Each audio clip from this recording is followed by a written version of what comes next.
Hello friends, Radhe Radhe, जय Shri Krishna, Shri Haridas. Welcome to my YouTube channel. तो friends, इस वीडियो में मैं आज आपको बताऊंगी कि लड्डू गोपाल की सेवा करने के लिए आपको किन किन चीज़ों की ज़रूरत होती है। 5-6 चीज़ें हैं जो कि बहुत ही ज़रूरी होती हैं लड्डू गोपाल जी की सेवा के लिए। जो लड्डू गोपाल की सेवा करता है उन सभी के पास ये चीज़ें होनी बहुत ही ज़रूरी हैं। बहुत सारे लोग ऐसे भी होते हैं जो लड्डू गोपाल की सेवा करना चाहते हैं, पर उन्हें लगता है कि लड्डू गोपाल की सेवा करने के लिए बहुत सारी चीज़ों की आवश्यकता होगी, पर ऐसा कुछ भी नहीं है फ्रेंड्स। लड्डू गोपाल की सेवा करने के लिए आपको हार्डली 5 या 6 चीज़ें ही चाहिए होंगी। बाकी आप अपनी श्रद्धा के अनुसार लड्डू गोपाल जी की सेवा कर सकते हैं। पर जिन 5-6 चीज़ों के बारे में मैं अभी आपको बताने जा रही हूँ, वो आपके पास होनी बहुत ही ज़रूरी है। लड्डू गोपाल की सेवा उन्हीं 5-6 चीज़ों से आप बहुत ही ईज़िली कर सकते हैं।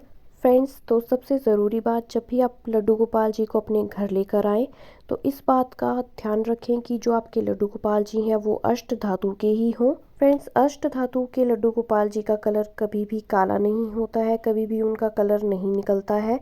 अगर फ्रेंड्स आप किसी और धातु के लड्डू गोपाल जी अपने घर लेकर आएंगे तो हो सकता है उनका कलर निकल जाए या उनका रंग काला पड़ जाए। अगर आप गोपी चंदन से अपने लड्डू गोपाल जी का स्नान डेली करवाएं तो वो कभी भी काले नहीं होंगे, उनकी चमक वैसी की वैसी रहेगी। आपके लड्डू गोपाल जी सोने की तरह चमकेंगे। लड्डू गोपाल जी को श्रृंगार करना बहुत ही पसंद है, तो फ्रेंड्स जितना हो सके उतनी आप अपने अनुसार लड्डू गोपाल जी को श्रृंगार सेवा देने की कोशिश करें। फ्रेंड्स, कुछ लोगों का ये मानना है कि एक लड्डू गोपाल से ज़्यादा लड्डू गोपाल आप घर में नहीं रख सकते हैं।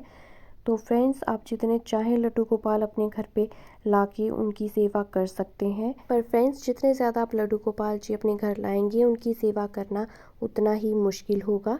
तो फ्रेंड्स, जितने लड्डू गोपाल की आप सेवा कर सकते हैं सिर्फ उतने ही लड्डू गोपाल आप लाएं। लड्डू गोपाल जी घर लाते समय आपको एक और बात का ध्यान रखना है कि लड्डू गोपाल जी का आप साइज़ देखकर लाएं।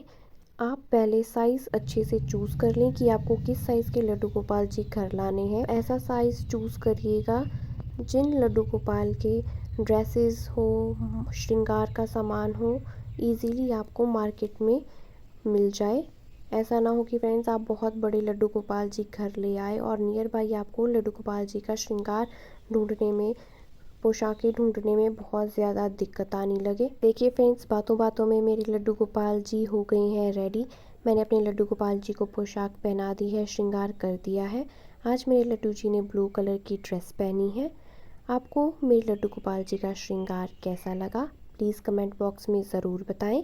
चलिए आइए फ्रेंड्स, अब आगे की वीडियो को हम स्टार्ट करते हैं कि लड्डू गोपाल जी की सेवा करने में 5 कौन कौन सी चीज़ें हैं जो आवश्यक हैं। फ्रेंड्स, जब भी आप लड्डू गोपाल जी को घर लेकर आएँ, लड्डू गोपाल जी के साथ साथ उनके लिए कुछ पोशाकें भी साथ लेकर आएँ। कुछ हैवी पोशाक, कुछ नॉर्मल पोशाकें ये आप ज़रूर लेकर आएँ ताकि आप लड्डू गोपाल जी को डेली चेंज करके पोशाक पहना सकें। जैसा कि आप सबको पता ही है, लड्डू गोपाल जी का फेवरेट कलर है येलो। तो आप जब भी लड्डू गोपाल जी के लिए ड्रेसेस लेकर आएँ उसमें येलो कलर की ड्रेस आप ज़रूर लेकर आएँ।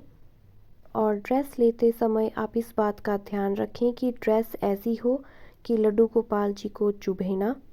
बिल्कुल सॉफ्ट ड्रेस हो। आप नीचे वाली साइड से भी अच्छे तरीके से ड्रेस को देख लीजिएगा कि लड्डू गोपाल जी को ड्रेस चुभे ना। और कुछ इस तरह की ही आप ड्रेस लें नीचे से। अगर नीचे टेट्रॉन लगी होगी तो वो वॉश करके ख़राब हो जाती है। एक ही बारी में वॉश करके आपके लड्डू गोपाल जी की ड्रेस ख़राब हो जाएगी। इसलिए आप कुछ इस तरह की ड्रेस लें, नीचे वाली साइड से ड्रेस ज़रूर देखें। और एक और बात, लड्डू गोपाल जी को पोशाकें पहनाई जाती हैं मौसम के अनुसार। आप मौसम के अनुसार ही अपने लड्डू गोपाल जी के लिए पोशाकें लें। जैसे कि गर्मियों में आप कुछ इस तरह की पोशाकें ले सकते हैं और कॉटन की भी पोशाकें आप लड्डू गोपाल जी को ज़रूर लें। और फ्रेंड्स, जैसे कि अगर आपने ऐसी हैवी ड्रेस पहनाई होगी लड्डू गोपाल जी को, तो रात को जब आपने अपने लड्डू गोपाल जी को सुलाना है तो उनके पास होनी चाहिए इस तरह की कॉटन की ड्रेसेस, ताकि लड्डू गोपाल जी को इजीली नींद आ जाए, उन्हें कोई भी ड्रेस चुभे ना। जैसे कि फ्रेंड्स, हमने हैवी कपड़े पहने होते हैं तो रात को हम हैवी कपड़ों के साथ नहीं सो सकते हैं। तो लड्डू गोपाल जी को भी आप ऐसे हैवी कपड़ों के साथ ना सुलाएं। उनके लिए आप ऐसी ऐसी कॉटन की ड्रेसेस ले सकते हैं, या फ्रेंड्स ये ड्रेसेस आप घर पे खुद भी बना सकते हैं। कपड़ा ला के आप इजीली इनको बना सकते हैं, इनको बनाना बहुत ही इजी होता है। तो फ्रेंड्स अब बारी आती है सर्दियों की ड्रेसेस की, वुलन ड्रेसेस की, यानी ऊनी पोशाकों की। ये देखिए फ्रेंड्स, मेरे लड्डू गोपाल के पास कुछ इस तरह की पोशाकें हैं। ये पोशाकें मैंने खुद ही बनाई हैं क्रोशिए से। जैसे कि आप देख सकते हैं कितनी प्यारी प्यारी ड्रेसेस है। देखिए फ्रेंड्स, जैसे कि हम सर्दियों में गर्म कपड़े पहनते हैं, हमें भी ठंड लगती है, उसी तरह से लड्डू गोपाल जी को भी ठंड लगती है। इसलिए आप लड्डू गोपाल जी के लिए ऊनी वस्त्रों का ही प्रयोग करें सर्दियों के टाइम। इस तरह की ड्रेसेस आपको मार्केट में भी इजीली मिल जाएंगी। अगर आप घर पे इन ड्रेसेस को बनाना चाहते हैं तो इन्हें बनाना इजी ही होता है। आप इन्हें घर पे भी बना सकते हैं। जैसे कि मैंने बहुत सारी ड्रेसेस बनाई हैं अपने लड्डू गोपाल जी के लिए। एक चीज़ तो मैंने फ्रेंड्स आपको बता दी कि लड्डू गोपाल जी की सेवा में सबसे ज़रूरी है लड्डू गोपाल जी की पोशाक। अब दूसरे नंबर पे आ जाती है लड्डू गोपाल जी की बांसुरी। जो फ्रेंड्स लड्डू गोपाल जी की सेवा करता है वो लड्डू गोपाल जी के लिए बांसुरी ज़रूर लें। मैंने ली है यहाँ पे लड्डू गोपाल जी को ये चांदी की बांसुरी। ज़रूरी नहीं है कि आप सब लोग भी लड्डू गोपाल जी के लिए चांदी की बांसुरी लेंगे। जैसा आपका सामर्थ्य होगा आप उस अनुसार लड्डू गोपाल जी के लिए बांसुरी का चयन कर सकते हैं। आप आर्टिफिशियल बांसुरी ले सकते हैं, मेटल की बांसुरी ले सकते हैं, वुड की ले सकते हैं, और आप बांस की बांसुरी का भी प्रयोग कर सकते हैं। जैसी आपकी इच्छा हो आप उस तरह की बांसुरी लें, पर लड्डू गोपाल जी के लिए बांसुरी आप ज़रूर लें। बांसुरी लड्डू गोपाल जी को अत्यंत प्रिय है। और इसी के साथ ये है तुलसी माला। फ्रेंड्स, लड्डू गोपाल जी की सेवा में तुलसी माला का बहुत ही महत्व है। लड्डू गोपाल के भोग में जब तक आप तुलसी का पत्ता नहीं रखेंगे, लड्डू गोपाल जी कभी भी भोग स्वीकार नहीं करते हैं।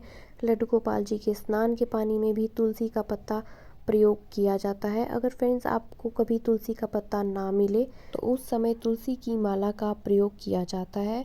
आप वैसे भी लड्डू गोपाल जी के पास तुलसी माला ज़रूर रखें। इसके बाद फ्रेंड्स अब बारी आ जाती है लड्डू गोपाल जी के भोग के बर्तनों की। तो फ्रेंड्स, लड्डू गोपाल जी को आप जब भी लाएं उनके लिए इस तरह के बर्तन ज़रूर लाएं, छोटे छोटे से। आप चाहें तो जैसे आप किचन में डेली अपने लिए बर्तन यूज़ करते हैं आप वैसे भी रख सकते हैं, पर लड्डू गोपाल जी के लिए बर्तन अलग ही होने चाहिए। आप चाहे स्टील के बर्तन का यूज़ करें, पीतल के करें, जैसा चाहे आप उस तरीके के बर्तनों का इस्तेमाल कर सकते हैं। पर ध्यान रहे, मैं फिर से बता दे रही हूँ आपको, लड्डू गोपाल जी के बर्तन आपको बिल्कुल अलग रखने हैं। ऐसा ना हो कि फ्रेंड्स जिन बर्तनों में आप खाना खा रहे हैं आप लड्डू गोपाल जी को भी भोग उन्हीं बर्तनों में लगाएं, ऐसा बिल्कुल भी नहीं करना है। फ्रेंड्स अब बारी आ जाती है लड्डू गोपाल जी के आसन की। तो फ्रेंड्स, ये झूला मैंने अपने लड्डू गोपाल जी के लिए बनवा के किया था, क्योंकि मुझे अपने लड्डू गोपाल जी के साइज़ के अकॉर्डिंग कोई भी झूला नहीं मिल पा रहा था। तो फ्रेंड्स, मैं लड्डू गोपाल जी को सुलाने के लिए और सारा दिन उन्हें विराजमान करने के लिए इस झूले का प्रयोग करती हूँ। इस तरह का झूला या आसन भी आपके पास होना ज़रूरी है जिस पर आप अपने लड्डू गोपाल जी को विराजमान करवा सकते हैं। और इस तरह का लोटा और ऐसी परात भी आपके पास होना ज़रूरी है जिसमें आप अपने लड्डू गोपाल जी को स्नान करवा सकें। ओम नमो भगवते वासुदेवाय नमः। फ्रेंड्स, ये कुछ चीज़ें थी जो लड्डू गोपाल जी की सेवा में बहुत ही ज़रूरी हैं। अगर आप लड्डू गोपाल जी की सेवा कर रहे हैं तो इन चीज़ों का आप ध्यान रखें। ये सब चीज़ें आपके पास होना बहुत ही ज़रूरी है।